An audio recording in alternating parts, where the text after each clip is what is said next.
Okay, let's make a start. Hello, everyone. I hope you're all keeping safe and well in these uncertain and difficult times. My name's Tim Strong. I'm head of TW's International Corporate Crime and Compliance Group, and I'd like to thank you for taking time to join us today to hear about China's new corporate social credit system. This is a really fascinating subject with wide-ranging implications for anyone currently doing business in China or thinking about doing so in the future. It's also a glimpse into what the future may hold more broadly for all of us on the technological front. Some of what you hear will amaze you, but frankly, some of it's pretty scary too. The talk's going to be given by Kara Meng, who's a senior associate in TW's Shanghai office. Kara specializes in compliance and investigations. She helps international companies to set up compliance systems in China, gives compliance training, and advises on the investigation, evaluation, and mitigation of compliance risks. The social credit system in China is therefore very much at the heart of her work at the moment. Before I hand over to Kara, there's a few points of housekeeping. On your screens, you should be able to see a box on the right-hand side where you can privately submit questions.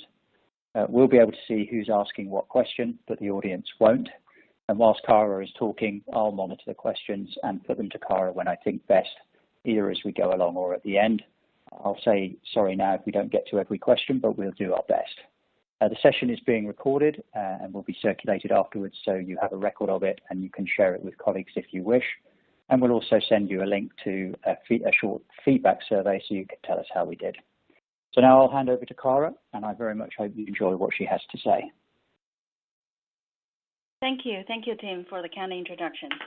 Hello, everyone. This is Kara from TW's Shanghai office. So today we're going to talk about the corporate social credit system in China.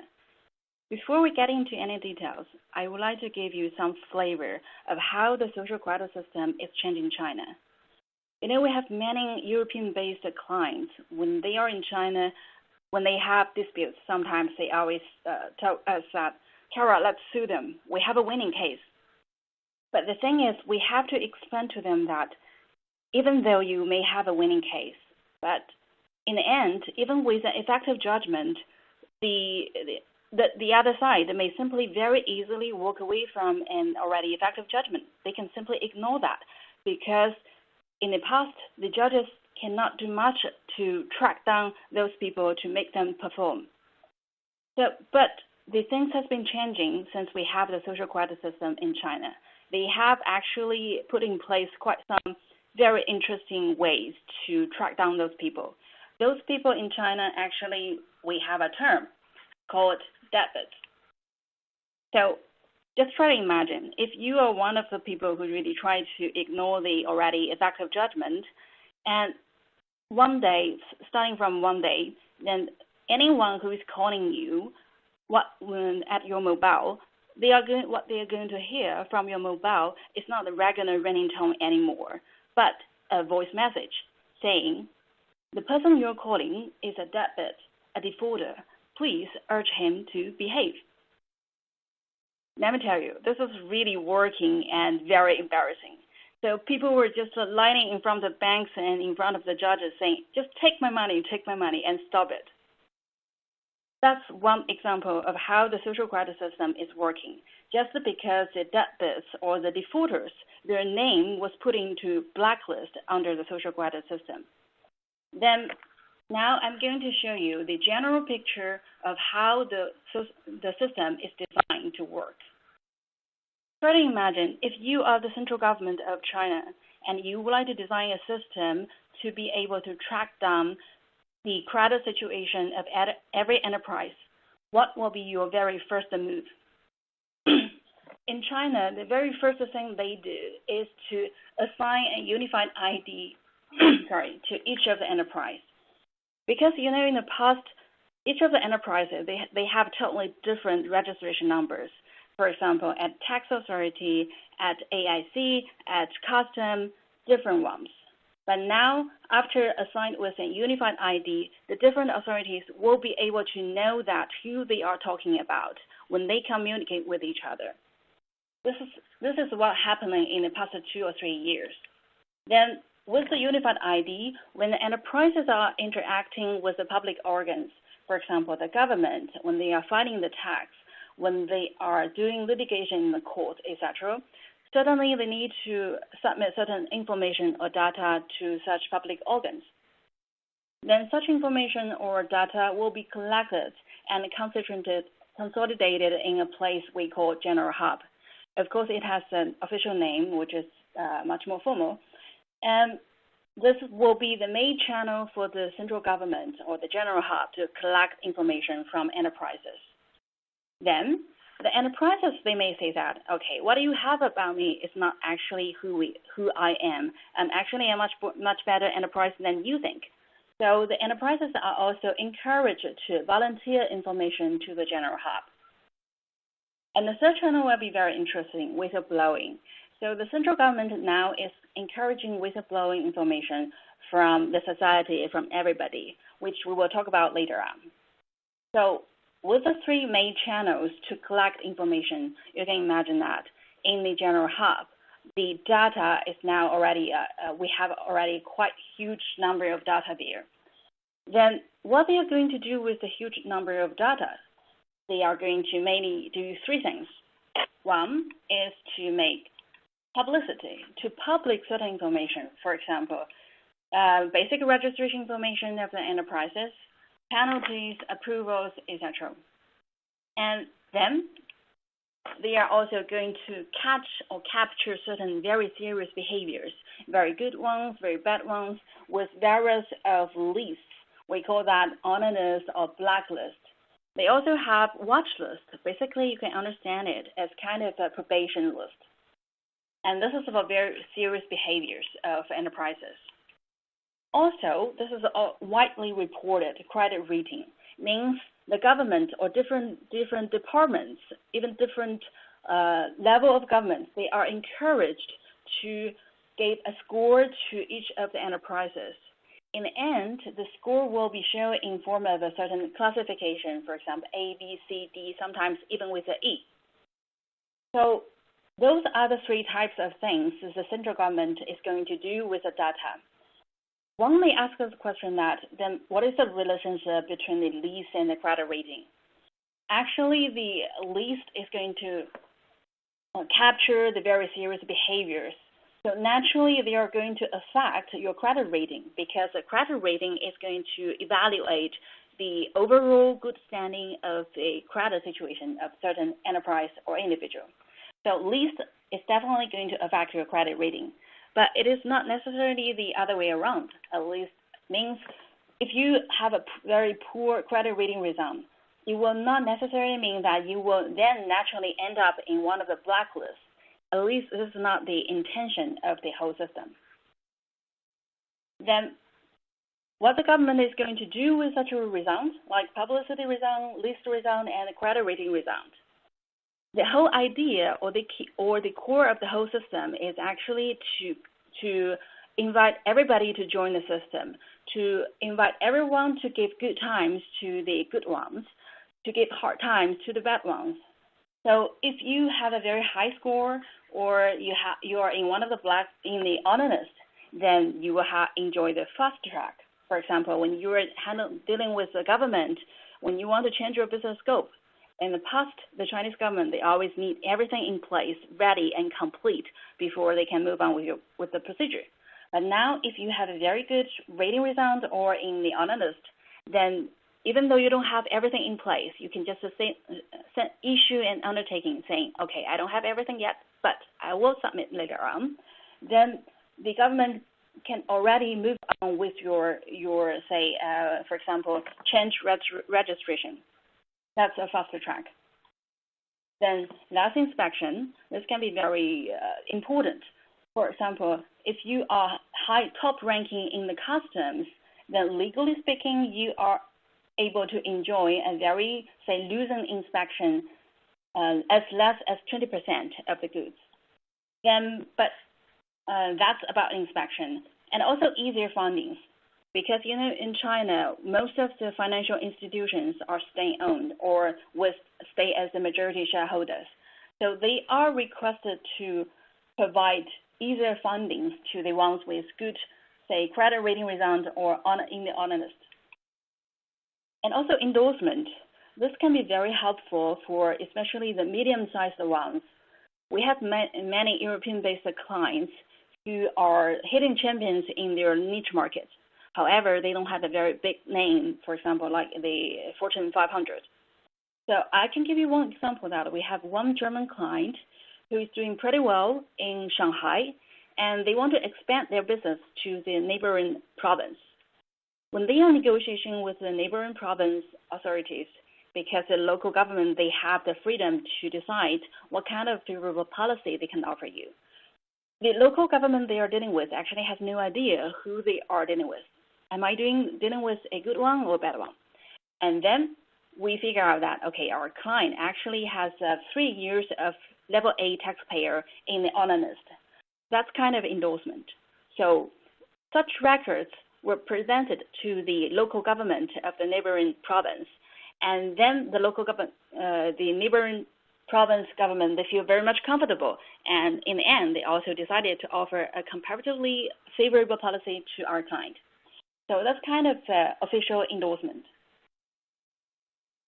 But if you are unfortunately with very poor credit rating results or in the blacklist, the government they are determined actually to invite everybody to give you hard times. For example, you will be subject to more inspections, and this one can really hurt.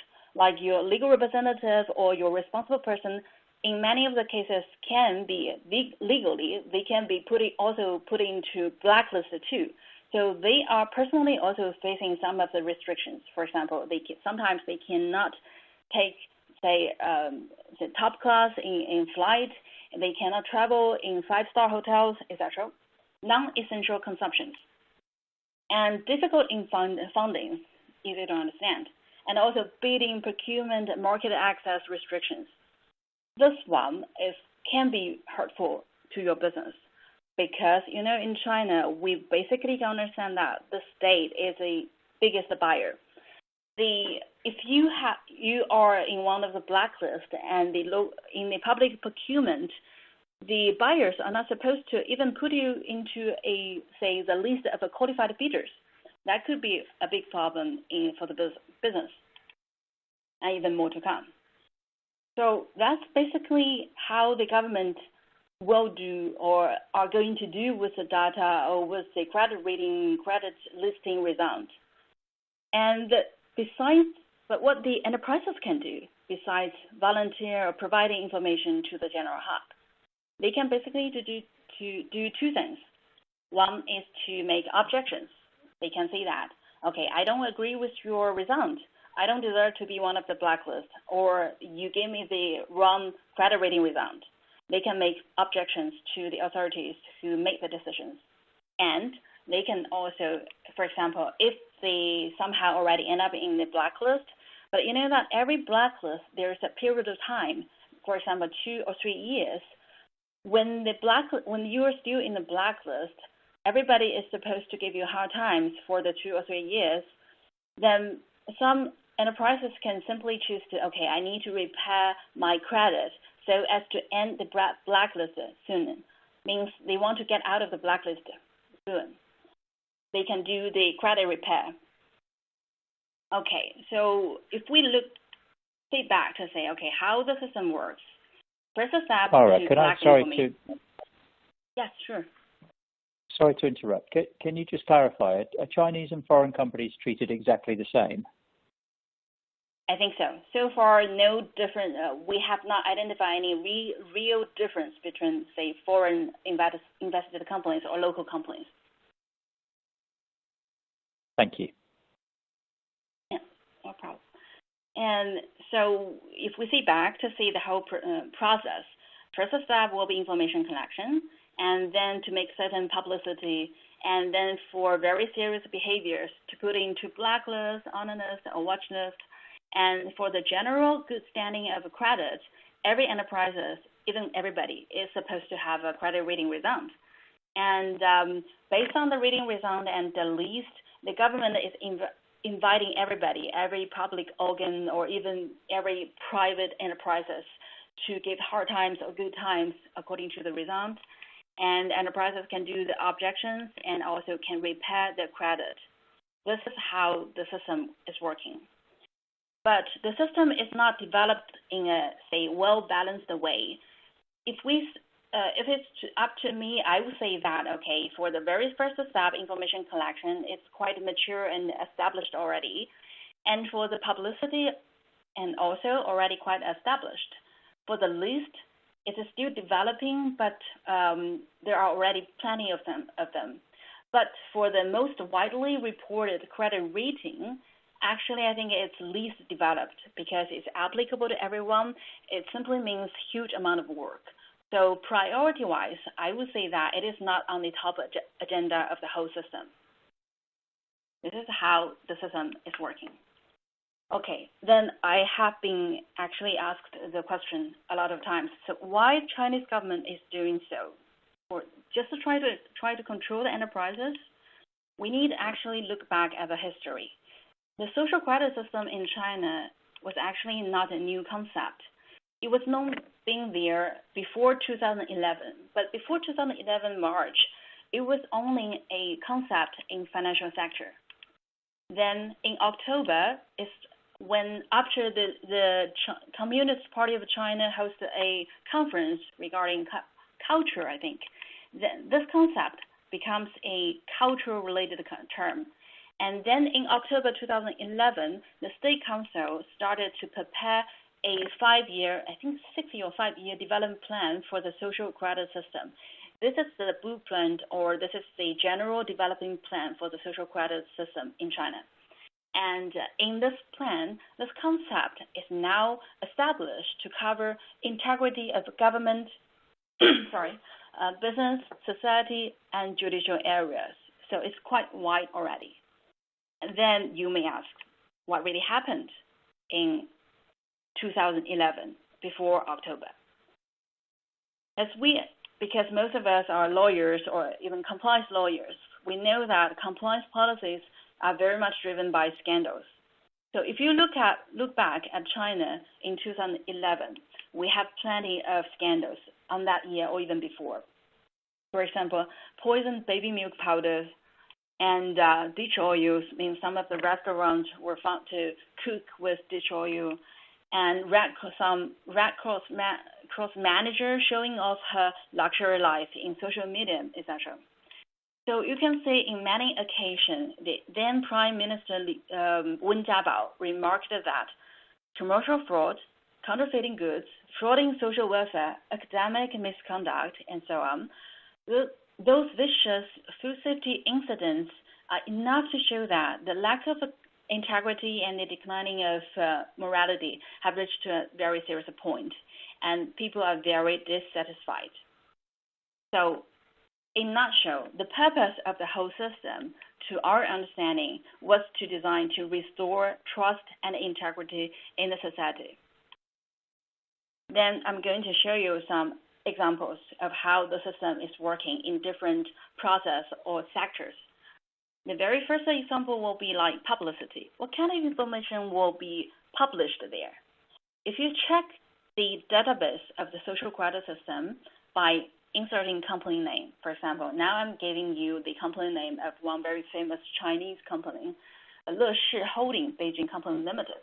Then what you're going to see is their information, basic registration information, that's what we call basic ID, and permits 2 entries, penalty 0, honors 0, watch list 1, and 23 blacklist. You can further click into the blacklist, then they will give you the summary of the 23 blacklist information. The very first one will be what we call the debtors, the defaulters name blacklist. It was issued by the court, and they even provide you with the defaulted obligation, the court's name, and specific violation, and the latest update.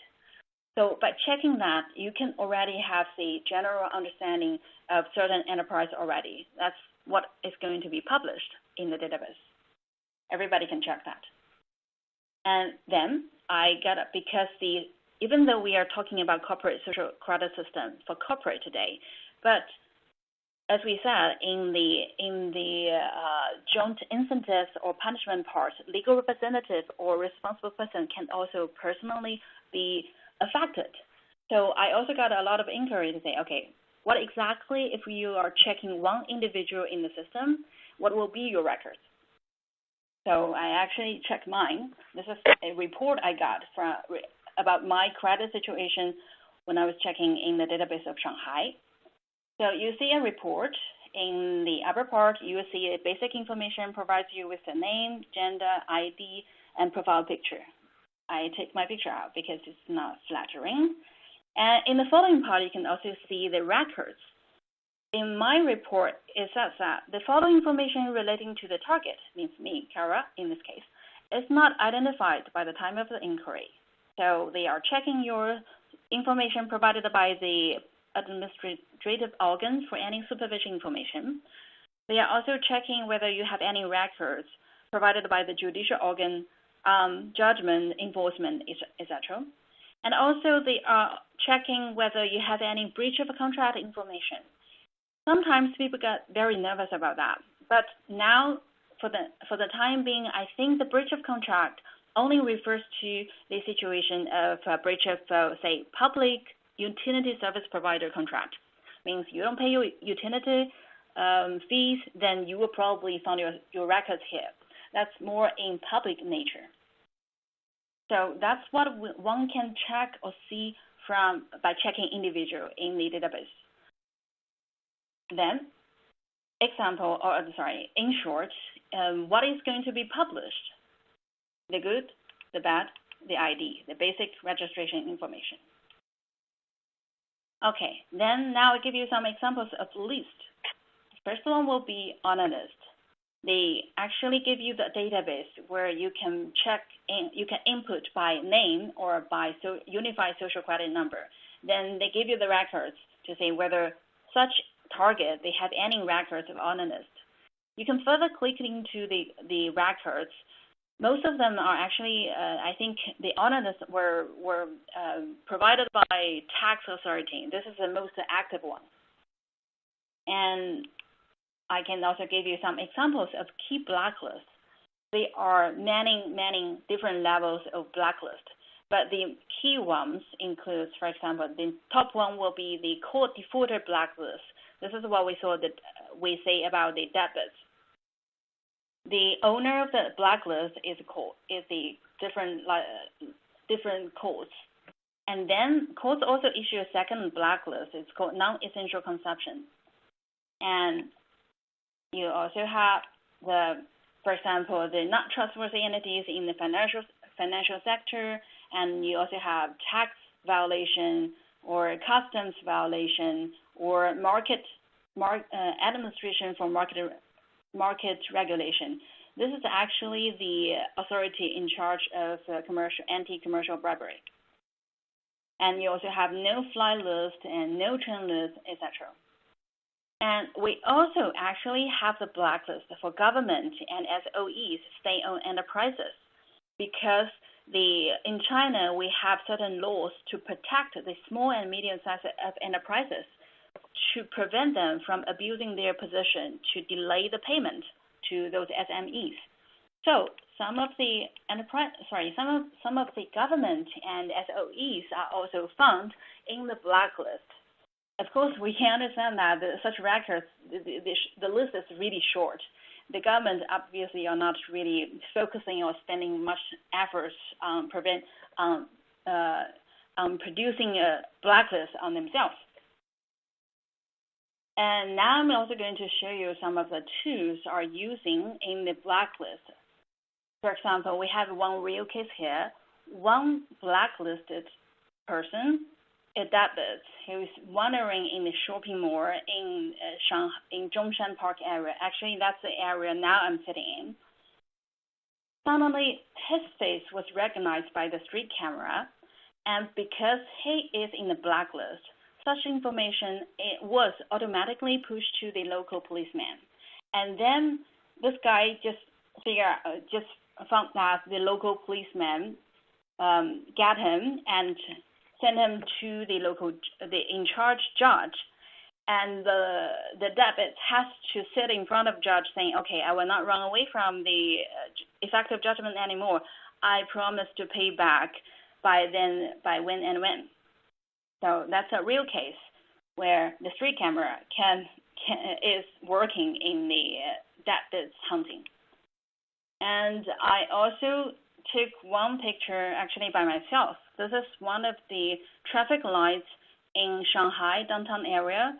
You can see that we call that smart traffic lights. You can see that besides traffic lights, there are also 4 small monitors or screens on the traffic light, under the traffic lights, and 2 are showing actually the real-time situation or camera real-time image, and also 1 is showing the picture or face recognized face of the suspects, if we may say, who has violated the traffic rules. And I got this picture from public internet. I don't know if that's a joke or I don't know, it's a real thing. Obviously, this is also one of the smart traffic light too, with cameras and screens. And 1 baby was sitting in the baby carriage, and the baby's face was also recognized as the suspect for violating traffic rules. I don't know how and why. So this is how cameras on the street is working, or in the social credit system in China. And you can also see that they are putting images of the debits in the metro TV to encourage everybody to provide clues or information of such defaulters to the in-charge judges, so that judges will be able to catch them or to trace them, to trace the assets. And some of the courts are really, really brilliant or creative. Some even engage some, say, IT companies to develop certain apps. What you can see here is an app actually developed by a Beijing court. And if you are logging, if you open the app, you will see they will read your location, and then they will tell you, for example, within 500 meters, then how many debtors or defaulters are surrounding you. I guess they are checking the registered address of the defaulters or debtors. Then I think, well, for the good side is when you are visiting one of your potential business partners, you can use the app to check, okay, am I dealing with a debtor or defaulter or not? But really the bad thing is your neighbor can also check that and to figure out, say, your situation. That can be really embarrassing. And the app also provides for the contact information of the in-charge judges. So everybody can contact the judges to provide for clues or, say, assets clues to trace those defaulters. The next one will be examples of rating. As we said, the rating itself, actually, we don't have a unified rating standard or practice yet. It is still quite scattered. But we have, now I'm giving you an example of Zhejiang province. Zhejiang province actually developed their own system to do the credit rating for everybody, every individual, every enterprises, or even on government. So they give you one formula, and it looks very scientific. And then they also give you, in total, 1,000 score.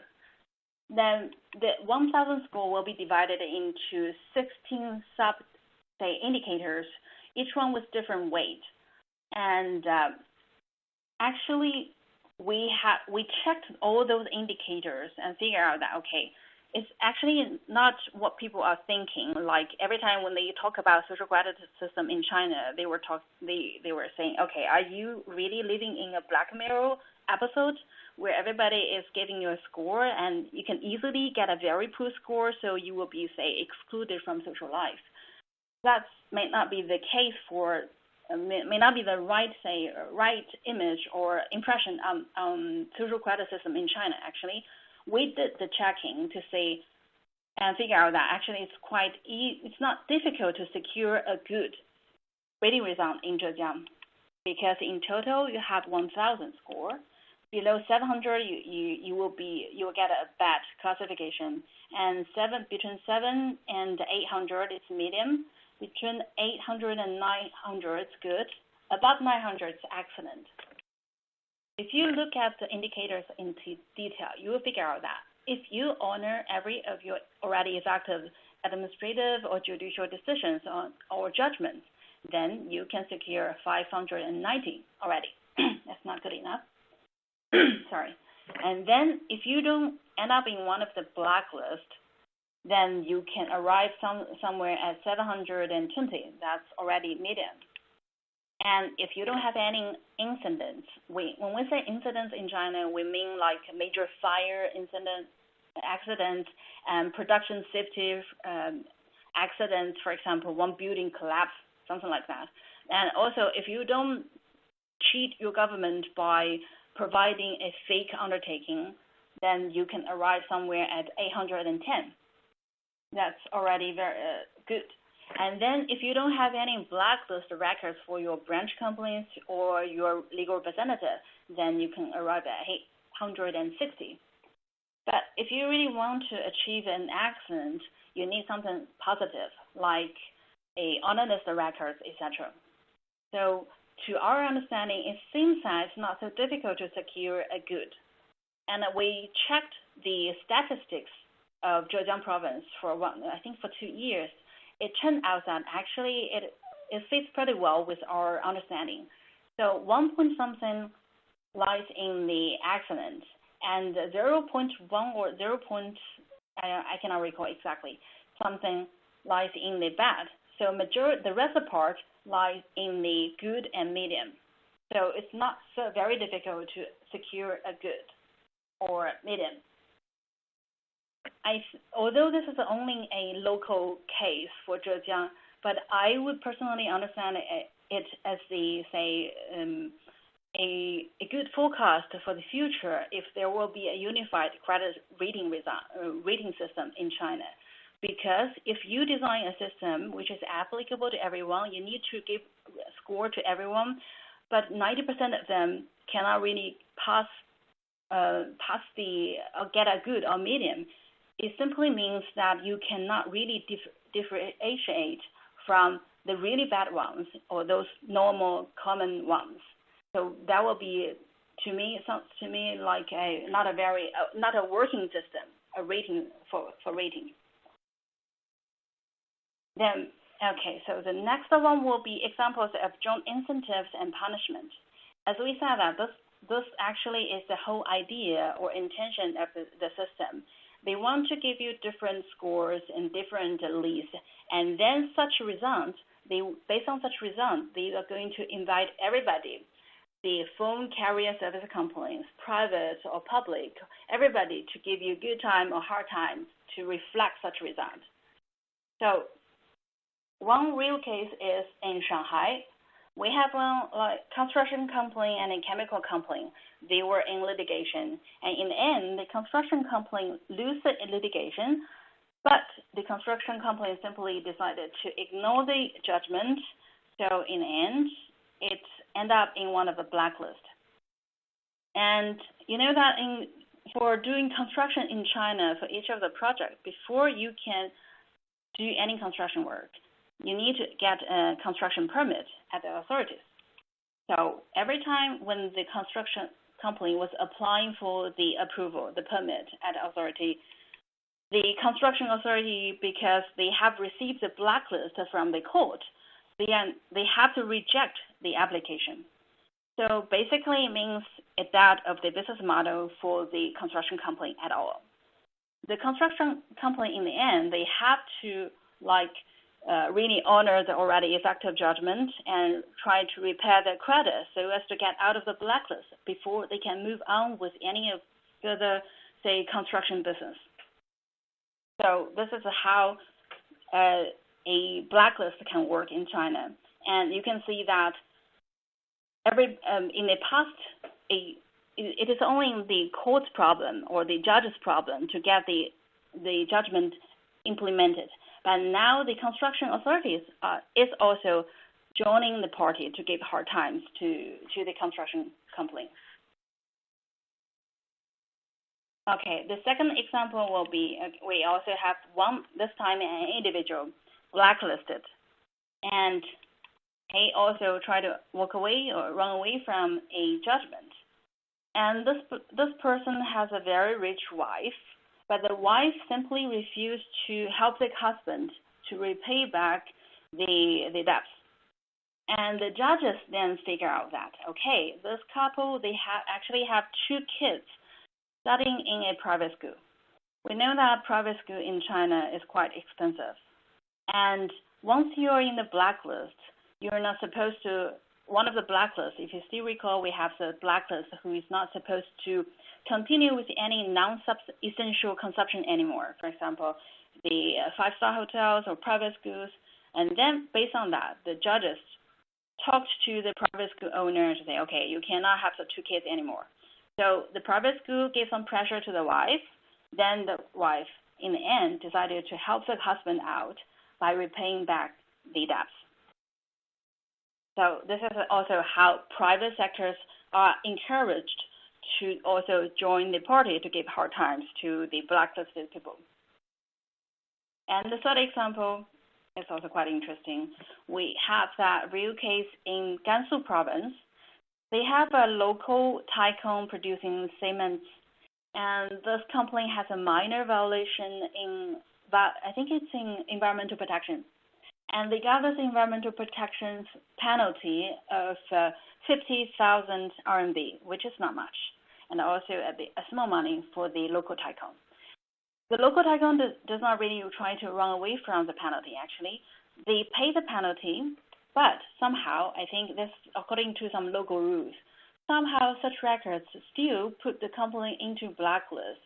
And according to a blacklist or memo among all those authorities, the tax authorities was obligated to remove this company from its, say, VAT refund. So the company was deprived of the right to enjoy VAT refund. So on that year, the company has to return the refunded 5.8 million RMB, the refunded VAT, and has to pay a late penalty of 125,000 to the tax authority. And what's more important is, as long as the company is still in the blacklist, as we said, every blacklist, they have certain period of time, 2 or 3 years sometimes. Depends on what kind of blacklist.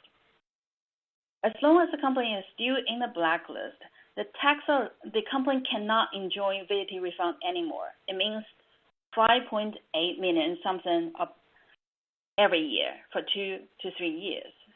So the whole case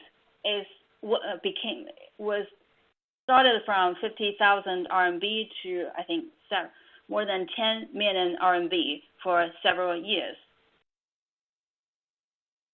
So this is the third case. Now we can have a look at the outlook or the key impact. We will see that we have 3 kinds of impact. It's worth noticing. The very immediate ones is the joint incentives or punishment.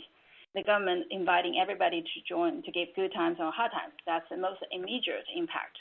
And second impact, we're going to look at the whistleblowing, encouragement of whistleblowing. And the remote one or the long-term one, we're going to check the big data impact. Okay, the most immediate one will be everybody to give you hard times. It simply means penetration. Means in the past, you have an environmental protection problem, then you have an environmental protection problem. You resolve that, that's the end of the story. But now you have an environmental protection problem, you will probably then penetrate to your tax department, you will suffer from also get penalties or sometimes penalties or difficulties from tax, from finance, from different angles, really depends. So that could be a huge problem to every enterprise. And what you should normally do is to do a health check, because we see that social credit system in China is really still growing and very much driven by policy system. We don't have a unified or state-level law yet. So it's scattered. We don't have actually a one-for-all solution for if you try to manage the risk. So every enterprise needs to look back at their own situation to see whether they are in one of the dangerous industries or not, whether they have, say, the high-risk behaviors or not.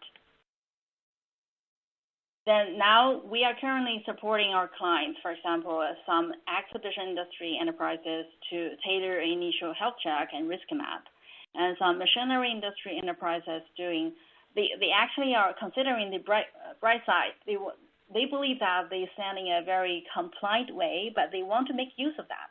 They want to say whether a good score or an honor list can help them to get a better position in bidding.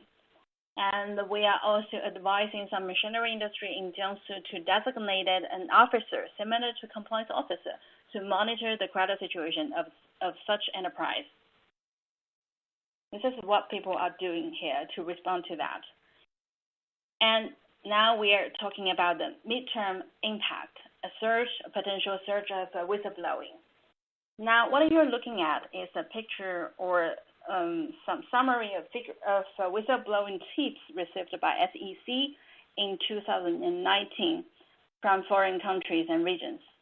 As you can see that China and Germany, France, and UK, this is not a complete picture yet, are ranking very high in the foreign whistleblower tips.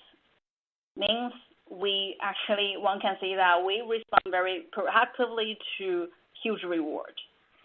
That's what the Chinese government is now doing. The central government, State Council, was requesting or encouraging different authorities to offer huge reward to whistleblowers. We know that in China, huge reward was in the past normally a negative term because the government does not really want to influence or negatively influence people's behavior by offering huge rewards. And now they have said that very clearly. And we already see that SAMR, this is the authority in charge of the anti-commercial bribery cases. They have issued their draft policy to offer 2 million RMB in maximum for whistleblowing tips. So one can foresee that in near future, China would very much witness a surge of whistleblowing. What normally you should do is, first of all, if you don't have the system yet, you should establish one. If you have it, revisit and activate your whistleblower policies and your system so as to be prepared.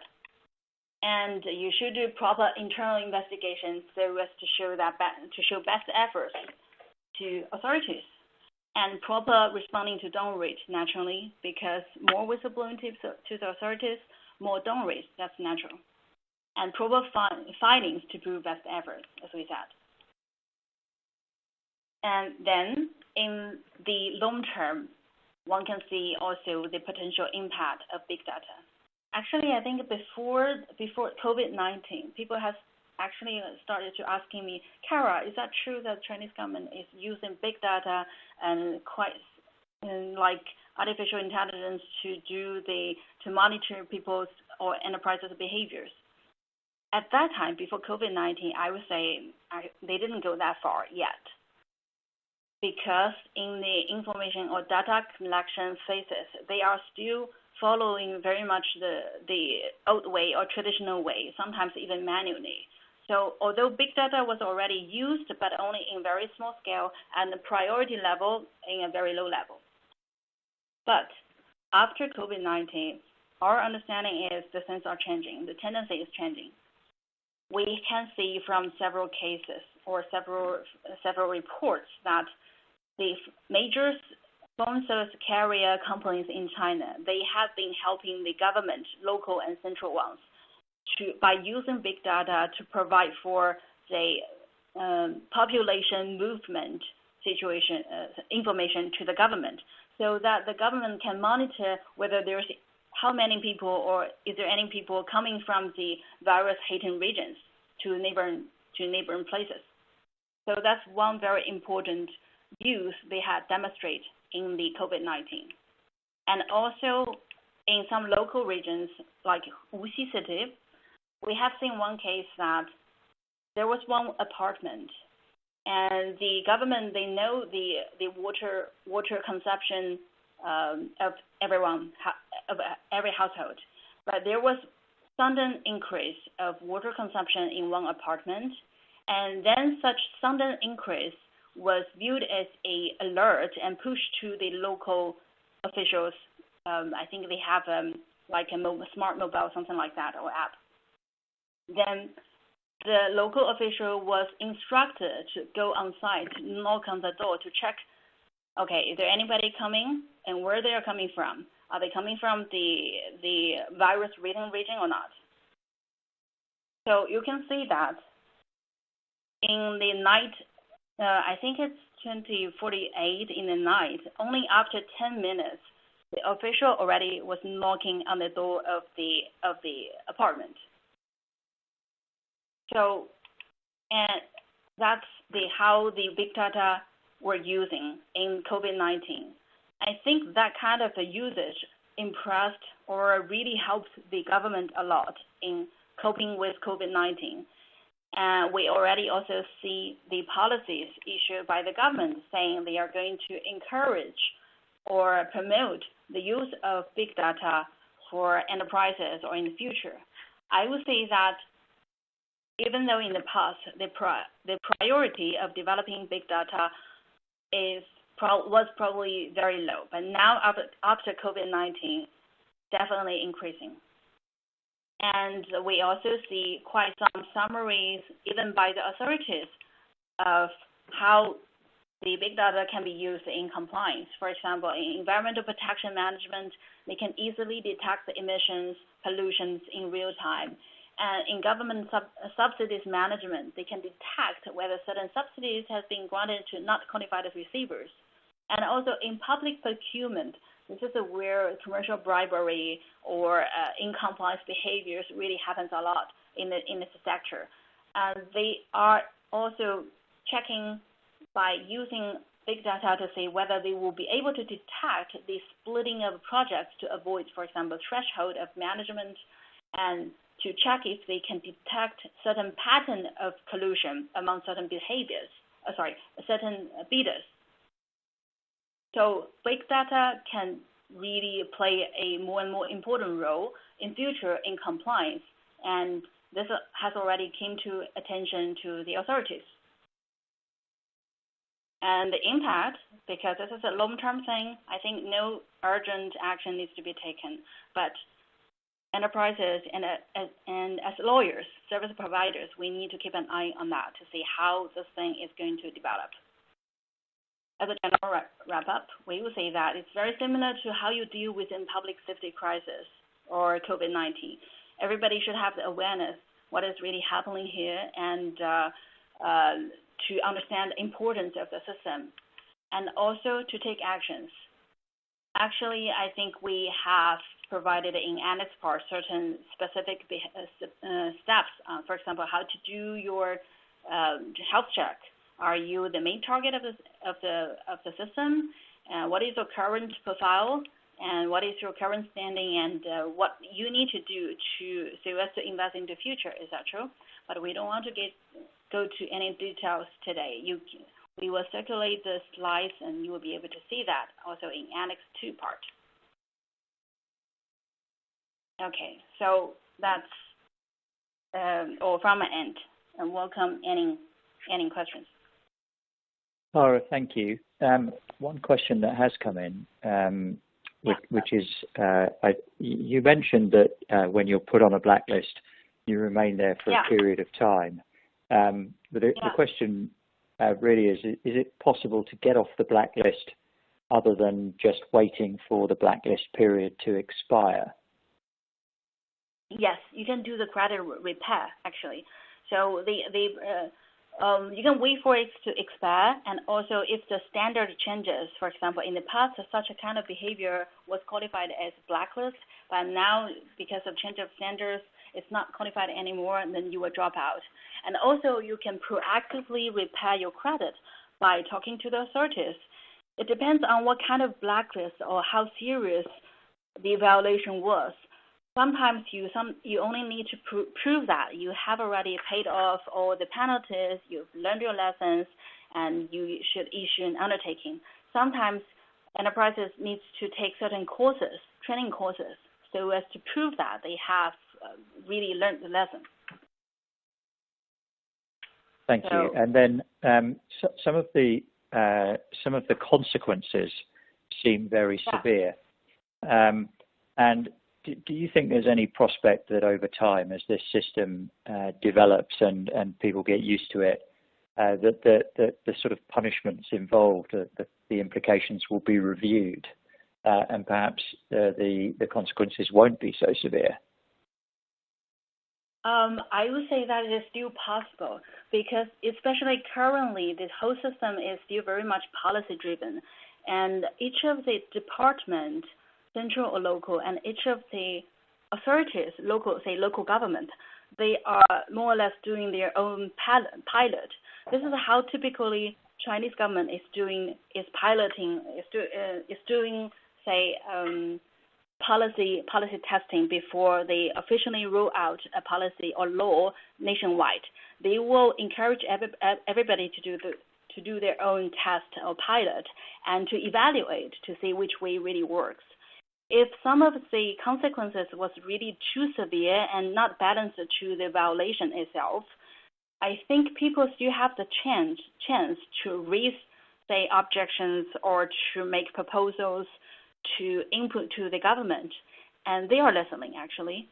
Now we have seen totally different pilot routes in different regions.